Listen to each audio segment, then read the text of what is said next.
Voilà, retour de notre émission pour la troisième et dernière partie sur Africa 24, la CAN 2017 que vous suivez depuis le début sur nos antennes. Pour le troisième grand titre, ce sera tout à l'heure la présentation du match de classement, comme on dit, troisième place entre le Burkina Faso et le Ghana. Notre plateau avec monsieur, je dis bien monsieur Walter Oyono, parce qu'on a beaucoup de respect pour les anciens grands joueurs pro du Gabon. Il ne va pas me contredire. Oui, mais... je pense. 44. Ouais, mais comme il ne va plus sur la pelouse, donc de temps en temps, il foule. Et puis nous avons nos éditos, Noureddine Sali, qui ne joue quasiment plus, parce que bon, il a d'autres préoccupations. Et puis Samy, de temps en temps, un peu de basket, un peu de foot. Ce sont nos éditos. L'instant web, eh bien, on y revient tout à l'heure. Ce sera en fin d'émission avec Gaël Onana. Comme d'habitude, nous allons, après ce jingle, passer à la présentation de ce match.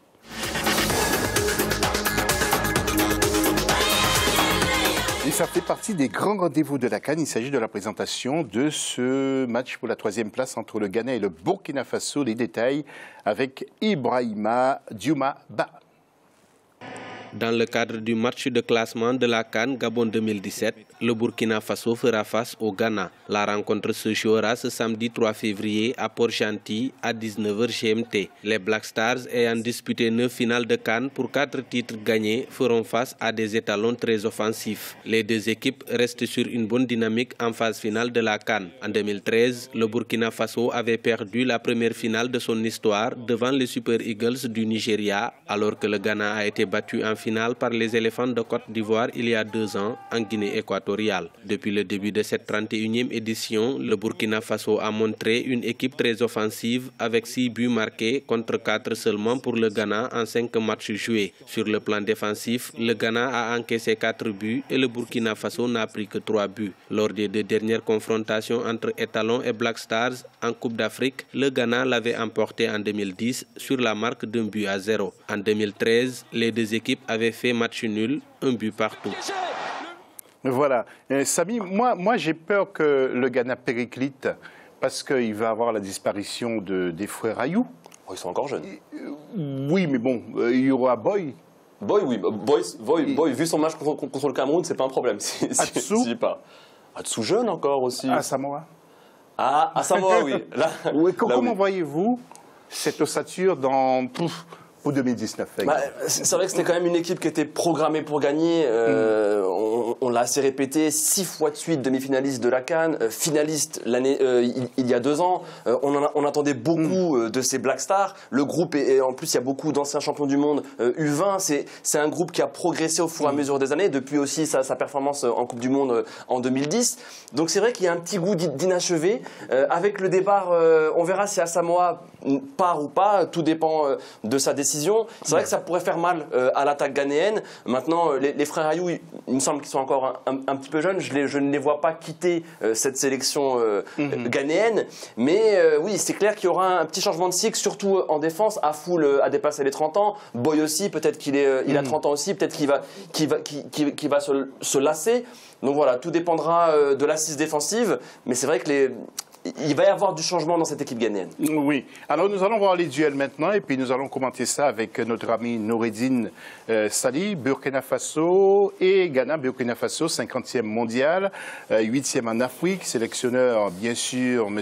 Paolo Duarte. Il remplace M. Gerdon 3, parcours en Coupe du Monde 0, parcours à la CAN 9. Meilleur joueur, c'est Jonathan Pitroipa. Pitroipa. Et Noureddine, vous avez vu, il insiste pour qu'on puisse bien prononcer le Itrema. Et pour le Ghana, classement FIFA 53e, 9e en Afrique, sélectionneur Avram Grant qui fait un gros travail là-bas. Et parcours en Coupe du Monde, 3 dans un quart de finale. Et puis à la CAN, 18, 4 titres, les meilleurs joueurs. Bon, je ne sais même pas si j'ai le droit de dire André Ayou, M. Noureddine Sali. André Ayou, je vais vous parler de la période actuelle. Je pense que je rejoins mon ami Samy pour penser à l'avenir de cette équipe du Ghana. Je pense qu'il ne faut pas avoir peur de cette équipe parce qu'ils ont un vivier derrière, ils ont un travail de formation. Le Ghana, depuis 2010, pratiquement la moitié d'équipe, les Apia et j'en passe, les Montaré, beaucoup de grands joueurs qui ne sont pas les Essiens et tout ça, qu'ils étaient pratiquement des joueurs hors normes sur le continent. mais on arrive toujours à avoir des remplacements parce qu'on les trouve déjà en demi-finale, voire en finale des catégories jeunes respectivement, soit en moins 19, en moins 21. Donc le Ghana avec le Nigeria, c'est une terre de football et surtout de formation. Je pense qu'ils auront encore une grande équipe en 2019. Voilà, messieurs, je vais vous demander maintenant d'écouter religieusement un monsieur qui s'appelle monsieur Walter Oyono. Walter, alors le Gabon, qui a été sorti prématurément, est-ce que vous avez des nouvelles? Est-ce qu'il y aura une reconstruction? Est-ce qu'il y a des joueurs? Est-ce qu'il y a une réserve, comme disait Noureddine? Comment voyez-vous l'avenir du Gabon? Très franchement, José, c'est une question assez compliquée. Compliquée pourquoi? Parce que c'est un pays où il y a quand même un vivier de footballeurs, mais où le football a vraiment du mal à prendre. Tout simplement parce qu'aujourd'hui, la base, comme l'ont rappelé mes amis Samy et Noureddine, la formation. Le Gabon est un pays où vous posez des questions, est-ce qu'il existe la formation? Est-ce qu'il y a des académies déjà nombreuses? Enfin, il paraît qu'il y a une académie. Je n'en vois pas. Je dis ce que je pense, comme je les ai vécus en tant que Gabonais. Il n'y a pas d'académie digne de ce nom.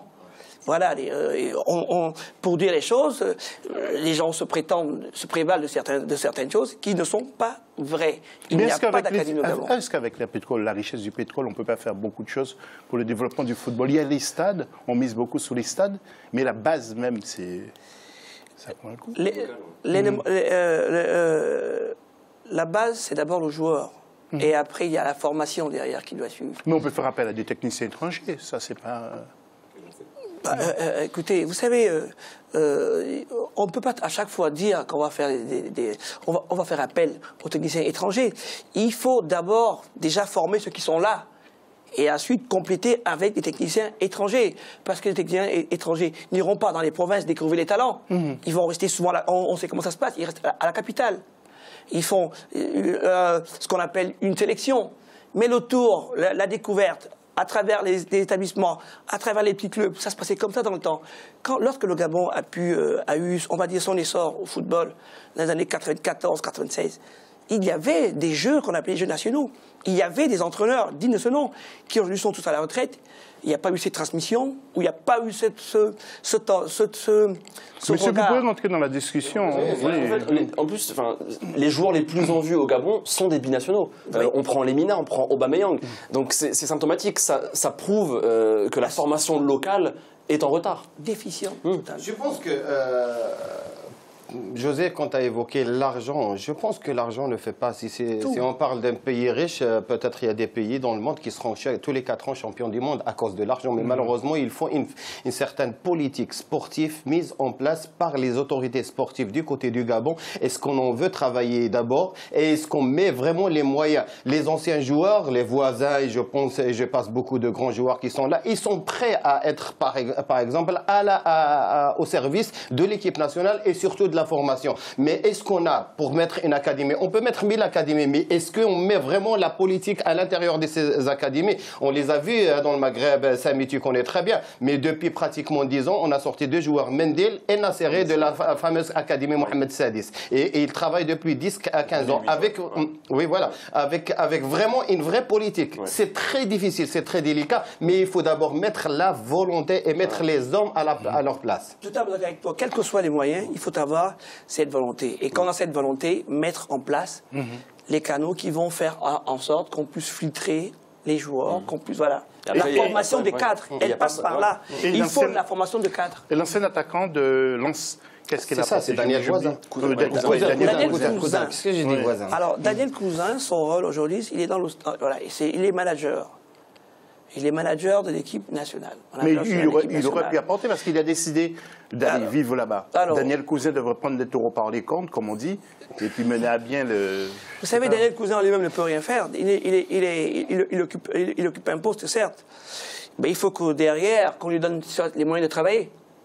Et il faut aussi que derrière, que lui-même aussi, derrière, je veux aller peut-être plus loin, qu'il ait cette capacité ou cette envie de pouvoir développer certaines choses. Et parce que vous-même, vous avez déjà réfléchi, vous qui êtes... Je suis dans un travail avec des compatriotes gabonais qui sont au Gabon et un peu en Europe. Nous sommes dans la réflexion de mettre des choses en place. Mais vous savez, les choses en Afrique ne sont pas si faciles. vous pouvez avoir beaucoup d'idées ou de l'envie, mais il reste ce côté réel du terrain qui fait que parfois les choses sont compliquées.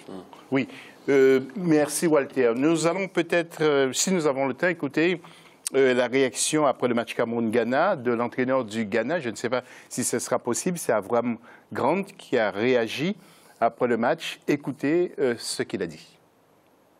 Je suis plus que malheureux. Je voulais tellement être en finale.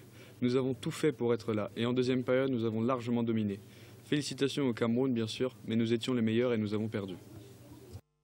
Écoutez ce que dit également Hugo Bross. C'est un vrai rêve pour nous d'être en finale. Les Ghanéens avaient plus d'expérience que nous, mais depuis le début du tournoi, nous nous sommes régulièrement améliorés. Nous avons bien entamé la rencontre, souffert un peu après la pause et su profiter de la chance qui nous a été offerte de marquer une fois, puis une autre fois quand le Ghana essayait d'égaliser.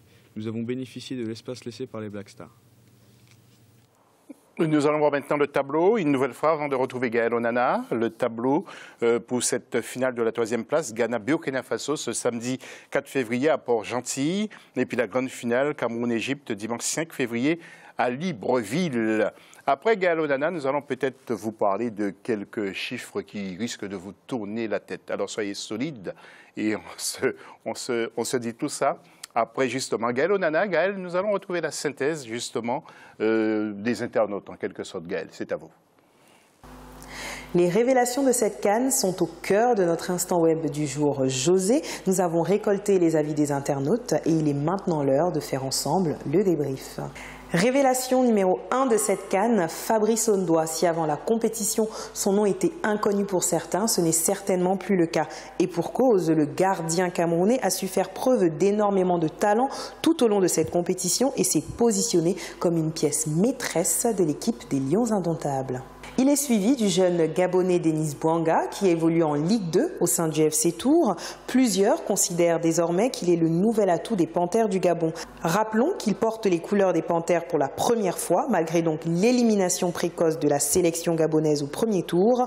Nul doute qu'il pourra encore surprendre pour les années à venir. Encore un Camerounais, cette fois-ci il s'agit de Christian Bassogog, homme du match lors de la rencontre face à la Guinée-Bissau, auteur du deuxième but face au Ghana en demi-finale.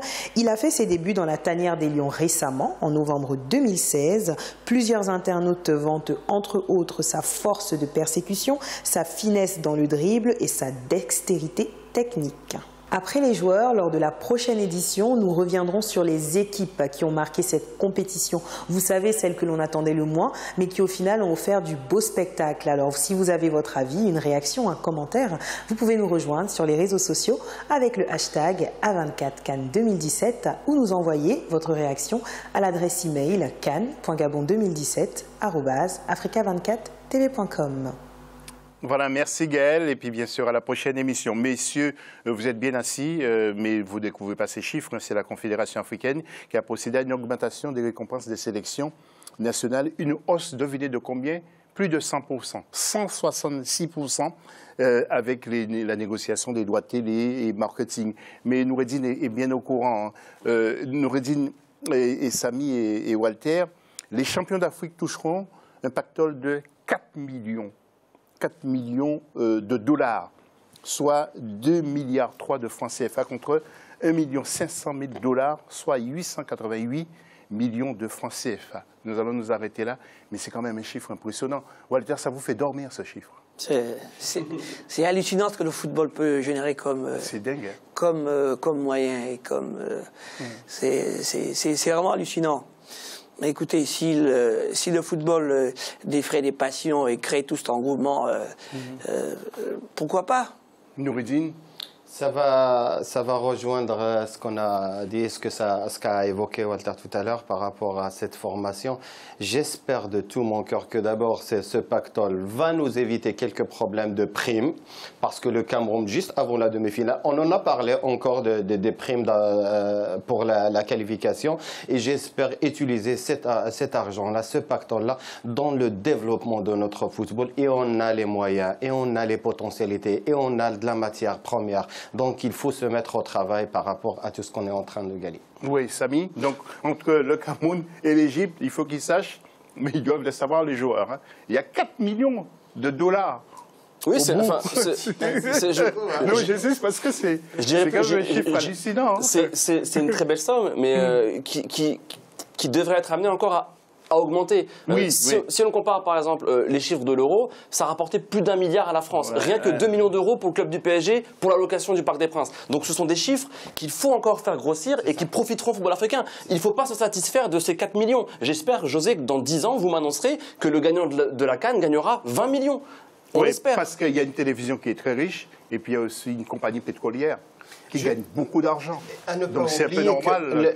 Notre football, il est bon à la base. Je pense que même la CAF, ces primes-là, ils peuvent être, comme Samy le dire, le doubler, voire tripler dans peu de temps. Oui. J'en ai marre d'entendre des plateaux de télévision ou bien de radio ici en Europe, quand on avait par exemple un journaliste, je ne vais pas citer ni sa radio ni son nom, pour dire que le terrain de Marseille, juste avant la fin du match contre Lyon, ressemblait beaucoup au terrain africain. C'est la référence maintenant. Ouais. C'est dans le cas négatif. On est plaisanterie sur l'organisation. Mettons le paquet sur... on peut vendre notre produit encore plus meilleur que ça. Clairement. Merci, messieurs. Merci, monsieur Walter Oyono, ancien joueur donc, du Gabon. Merci, monsieur Noureddine Sali, et merci, monsieur Samy Mouchtabi. Que le meilleur gagne, bien sûr. Je ne vais pas vous demander de pronostic.